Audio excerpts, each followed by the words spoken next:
Bonjour à tous. Alors aujourd'hui, je vous propose un exercice sur les complexes et les racines énièmes, assez classique vraiment, même arc. Il faudra essayer de s'en rappeler parce que c'est assez intéressant. C'est comment calculer cosinus de pi sur 5 et comment on peut trouver sinus pi sur 5 justement à partir de cos de pi sur 5. Donc le plus dur va être vraiment de faire la première question, en tout cas de trouver l'idée qui mène à cos de pi sur 5. Alors je peux vous laisser chercher, vous mettez pause, vous essayez. Et si vous n'avez pas trouvé, eh bien on est parti. L'idée, c'est quand même d'utiliser le titre. On va se servir des racines énièmes ici, des racines cinquièmes. Alors, on va s'occuper, on va l'appeler oméga, ici, EI, de pi sur 5. Effectivement, ceci est une racine cinquième de l'unité parce que oméga puissance 5, c'est donc EI de pi sur 5, puissance 5, on trouve EI de pi, et ça fait donc 1. Et il faut, quand on parle de racine cinquième, pensez à quelque chose d'important, c'est que si on fait la somme des 5 racines cinquièmes, c'est-à-dire 1 plus oméga, plus le carré d'oméga, plus le cube d'oméga, plus puissance 4 d'oméga, et bien ça fait 0. Pourquoi? Parce que là, j'ai la somme des puissances de oméga. Oméga étant différent d'un, je peux utiliser une célèbre formule. 1 moins oméga puissance 4 plus 1 en puissance 5 sur 1 moins oméga. Allez chercher dans le chapitre sur les sommes des termes d'une suite géométrique. Et oméga puissance 5, je vous l'ai dit, ça fait 1. Donc là, on a un numérateur qui vaut 0. Donc, ici, on a cette somme ici qui vaut 0. Ça, c'est très intéressant. Et donc, quand on vous donne des racines énièmes, essayez de penser à cette somme. Ça peut toujours donner, comme ça, des petites idées. Alors, je vais la détailler un peu, cette somme. Ça veut dire que 1 plus EI 2pi sur 5, plus EI 4pi sur 5, plus EI 6pi sur 5, plus EI 8pi sur 5 fait 0. Alors, quels sont les liens entre ces différents termes?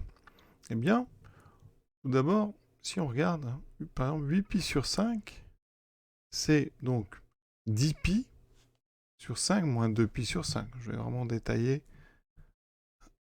Conclusion, 8pi sur 5, c'est égal à moins 2pi sur 5, si on regarde modulo 2pi. D'accord? Parce que 10pi sur 5, c'est 2pi. Donc ça, c'est intéressant.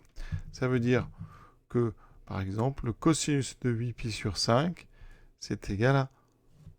Les angles, ici, les réels sont opposés, c'est égal au cosinus de 2pi sur 5. D'accord? Alors, on a autre chose d'à peu près similaire avec 4pi sur 5 et 6pi sur 5. Petite figure. Où est-ce qu'on place 2pi sur 5? Ici, il faut couper cet arc en 5 et en prendre deux parties. Donc, on va se mettre à peu près ici. Voilà. Là, vous trouvez à peu près 2pi sur 5.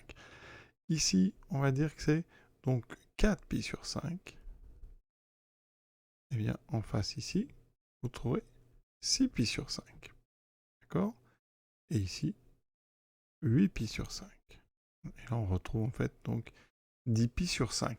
Et vous voyez ici, eh bien, ce que j'ai dit, ces deux ici et ces deux-là, ils ont les mêmes cosinus. Ils sont symétriques par rapport à l'axe horizontal. Donc ça nous sert. Parce que dans notre égalité ici, cette somme égale à 0, eh bien, il est temps d'attaquer les cosinus. Et donc, on va aller regarder les parties réelles. Et si on passe à la partie réelle, donc ici, on aura 1 plus cosinus de pi sur 5, plus cosinus 4pi sur 5, plus cosinus 6pi sur 5, plus cosinus 8pi sur 5. Et on va utiliser ce que je viens de dire. C'est-à-dire que cos de pi sur 5, c'est égal à cos 8pi sur 5. Donc j'ai 1 plus 2 fois le cosinus donc de pi sur 5. Et ensuite le cos 4pi sur 5 et le cos 6pi sur 5, c'est la même chose. Donc plus 2 cosinus 4pi sur 5. Et ça va être égal à 0. On a donc une égalité avec du cos de pi sur 5, du cos 4pi sur 5. Là, on se rappelle qu'il y a une formule de duplication du cosinus. 4pi sur 5, c'est le double de pi sur 5. Donc vous appliquez la formule qui dit que cos 4pi sur 5, c'est donc 2 cosinus carré de 2pi sur 5 moins 1.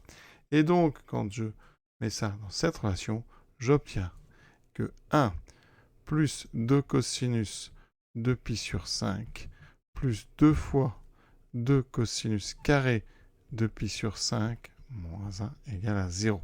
On développe tout et on obtient donc 4 fois le cosinus carré de 2pi sur 5 plus 2 fois le cosinus de 2pi sur 5 plus 1 moins 2 moins 1 égale 0. Et vous voyez qu'ici, eh bien, on a un trinôme en cosinus de pi sur 5. Donc on pose grand X égale cos de pi sur 5. On obtient donc une équation du second degré, 4x2 plus 2x moins 1 égale 0. On calcule delta, b carré, 4 moins 4ac, ce qui fait 4 plus 16, 20. Donc on a deux solutions qui sont réelles. x1 moins b, donc moins 2 moins racine de 20. Alors racine de 20, je vous rappelle que c'est 2 racines de 5 sur 2 fois a, donc 8. D'accord? Racine de 20, c'est racine de 4 fois 5, donc il y a un 2 qui sort. Donc ici on peut simplifier, on obtient donc moins 1 moins racine de 5 sur 4. Et deuxième possibilité, moins 1 plus racine de 5 sur 4, qu'on va écrire plutôt racine de 5 moins 1 sur 4. Alors, il faut faire le choix entre les deux, parce que ça, c'est donc cosinus de pi sur 5, l'un des deux. Alors, on sait que de pi sur 5, c'est donc entre 0 et pi sur 2, parce que 2 sur 5, ça fait 0,4. Donc, on est entre 0 et 2. Donc, on est sur l'intervalle, donc 2 pi sur 5 appartient à l'intervalle. Alors ici, je vais fermer, hein, je n'étais pas obligé de mettre du strict, mais on est dans 0 pi sur 2. Donc son cosinus est positif. Donc ça ne peut pas être x1. Donc, hein, eh bien, c'est forcément x2. Donc, or, x1 est négatif. Donc, il reste une seule possibilité.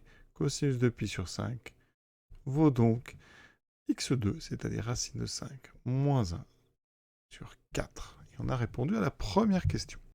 Maintenant, on attaque la deuxième question. On veut sinus pi sur 5. Alors, quel est le lien entre pi sur 5 et 2 pi sur 5? C'est le double, donc je vais encore utiliser une formule de duplication.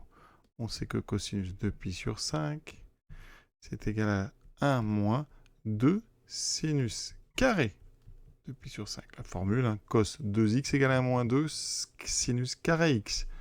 Donc, ça veut dire que sinus carré de pi sur 5, alors le 2 je diviserai, donc ça fait 1 moins cosinus de pi sur 5 sur 2. Or, cos de pi sur 5, je viens de le calculer, c'est donc ici, racine de 5 moins 1 sur 4, le tout sur 2. On va mettre tout ça au même dénominateur. J'obtiens donc ici, alors ça sera sur 2, en haut ça sera sur 4. J'ai donc 4 moins racine de 5, on fait attention, plus 1, ce qui me donne donc en haut 5 moins racine de 5. Le 4 et le 2 sont au même étage, parce que divisé par 2, ça revient à multiplier par 1,5. On obtient ceci. Vous voyez, on se rapproche. On a sinus carré. Maintenant, eh bien, il faut se débarrasser du carré. Alors, on ne fait pas ça n'importe comment. On va être rigoureux. Et on va faire comme avec le cosinus de 2pi sur 5. Or, pi sur 5 est entre 0 et pi. Là, pour le sinus. Donc, le sinus pi sur 5 est supérieur ou égal à 0. Par conséquent, eh bien, sinus pi sur 5, c'est donc racine carrée de 5 moins racine de 5 sur 8. Et cet exercice est terminé. Voilà, j'espère que ça vous a plu. Exercice qui utilise, vous voyez, les racines cinquièmes et des petites formules trigonométriques, duplication, hein, et surtout les petits endroits ici en jaune, où on est un petit peu rigoureux quand on fait le choix entre différentes possibilités. Voilà, à très bientôt.